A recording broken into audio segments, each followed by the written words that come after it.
హీరోయిన్గా శృతి హాసన్ తీసుకుంటున్నారట.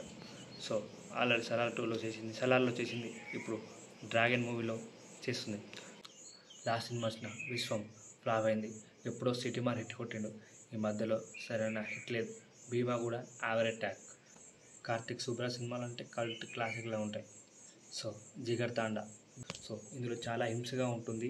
ఈ సినిమాకి ఏసబ్ టికెట్ వచ్చింది. సో దాదాపు 16 సంవత్సరాల తర్వాత ఈ సినిమాకి ఏసబ్ టికెట్ వచ్చింది. ఛానల్కి కొత్త వచ్చిన లైక్ చేయండి, షేర్ చేయండి, సబ్స్క్రైబ్ చేయండి. సో ఈరోజు ఇంట్రెస్టింగ్ టాపిక్ చెప్పుకుందాం. మనందరూ తెలిసిందే, ప్రశాంత్ నీల్ కేజీఎఫ్తో బ్లాక్ బస్టర్ హిట్ అందుకున్న కేజీఎఫ్ 2 దాదాపు 1300 కోట్ల పైమాటే వసూలు చేసిండు. సో ఇండియాలో టాప్ డైరెక్టర్. ఆ తర్వాత ప్రభాస్తో వచ్చిన సలార్ బిగ్గెస్ట్ హిట్ అయింది. సో ఇప్పుడు సలార్ 2పై ఫోకస్ ఉంది. అలాగే రీసెంట్గా dragon movie second schedule start అయింది. ఇందులో ఎన్టీఆర్ క్రూరంగా హీరోగా నడుస్తున్నాడు. సో లేటెస్ట్ అప్డేట్ ప్రకారం ఇందులో హీరోయిన్గా శృతి హాసన్ తీసుకుంటున్నారట. సో ఆల్రెడీ సలార్ 2లో చేసింది, సలార్లో చేసింది, ఇప్పుడు డ్రాగన్ మూవీలో చేస్తుంది. సో ఈ సినిమాపై భారీ అంచనాలు ఉన్నాయి. దాదాపు మైత్రి మూవీ మేకర్స్ ఎన్టీఆర్ ఆర్ట్స్ ప్రకారంగా దాదాపు 500 కోట్ల భారీ బడ్జెట్తో ఈ సినిమా తెరకెక్కిస్తున్నారు. సో ఇది బిగ్ ఫిల్మ్ అవుతుందని మైత్రి మూవీ మేకర్స్ ఆల్రెడీ ప్రకటించారు. సో ఇది దాదాపు 500 కోట్ల budget, Indian biggest budget.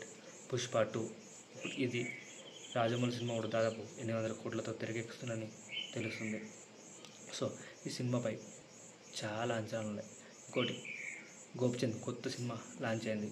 So ఆ సినిమాకి గాజీ ఫేమ్ డైరెక్టర్ సంకల్ప్ రెడ్డి తెరకెక్కిస్తున్నాడు. అంతకుముందు అంతరిక్షం తీశాడు, కానీ అది ఫ్లాప్ అయిపోయింది.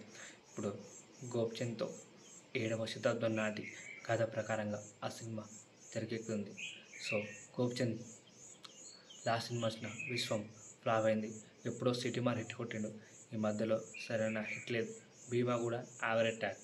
సో అందుకే సంకల్ప్ రెడ్డితో ఒక పీరియాడికల్ డ్రామా సినిమా తీస్తున్నారు. సో ఆ సినిమాపై అంచనాలు ఉన్నాయి. అలాగే నా చైతన్య సినిమా కూడా చాలా బాగుంది. అది కూడా ఇండియన్ మైథాలజీతో తెరకెక్కుతుంది. అలాగే పూరి జగన్ అండ్ విజయ్ సేతుపతి కాంబినేషన్లో వస్తున్న సినిమా జూన్లో షూటింగ్ స్టార్ట్ చేస్తారట. అందులో నివేద థామస్ హీరోగా నడుస్తుంది.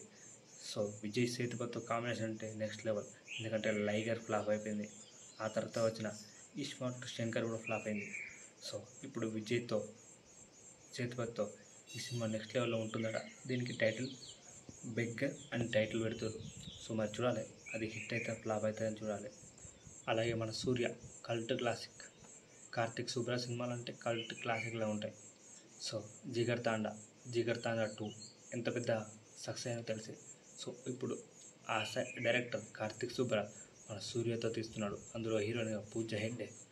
So Santhosh Narayan music director. So Retro trailer బాగుంది. నిన్ననే రిలీజ్ ఈవెంట్ జరిగింది. ఈ సినిమా మే 1న రిలీజ్ అవుతుంది. సో అలాగే హిట్ కూడా మే 1న రిలీజ్ అవుతుంది. మరి చూడాలి ఎలా ఉంటుందో. సో హిట్ 3పై చాలా కాంబినేషన్ ఉన్నాయి. ఎందుకంటే హిట్ 3లో కార్తిక్ నడుస్తుందని అందరూ అంటున్నారు. ఎందుకంటే హిట్ 3లో క్లైమాక్స్లో నాని ద్వారా కార్తిక్ కూడా ఎంట్రీ ఉంటుంది. హిట్ 4 కార్తిక్తో అంటున్నారు. మరి చూడాలి ఆ హింట్. సో ఇందులో చాలా హింసగా ఉంటుంది. ఈ సినిమాకి ఏసబ్ టికెట్ వచ్చింది. సో దాదాపు 16 సంవత్సరాల తర్వాత ఈ సినిమాకి ఏసబ్ టికెట్ వచ్చింది. సో అది కూడా ఇప్పుడు జరిగిన పని. సో ఇంకొక విషయం ఏంటంటే రామాయణం, హిందీ రామాయణం సాయిపల్లిలో నడుస్తున్న సినిమా. ఆ సినిమాకి సంబంధించిన ఫస్ట్ లుక్ రిలీజ్ చేస్తారట. అది ఎప్పుడు ఇంకా డేట్ కన్ఫర్మ్ కాలేదు. సో ఆ డేట్ వచ్చిన తర్వాత చూద్దాం. సో అది కూడా బాలీవుడ్ బిగ్గెస్ట్ ప్రాజెక్ట్ అని చెప్పాలి. రామాయణంలో యష్ విలన్గా నడుస్తున్నాడు. రావణాసుడి పాత్రలో యష్ నడుస్తున్నాడు. కానీ లక్ష్మణ్ ఇంకా రాలేదు. రామ్ లక్ష్మణ్ గెటప్ ఇంకా రివీల్ కాలేదు. సో ఇది టాపిక్. ఈ ఛానల్కి కొత్త వచ్చిన లైక్ చేయండి, షేర్ చేయండి, సబ్స్క్రైబ్ చేయండి. జై హింద్.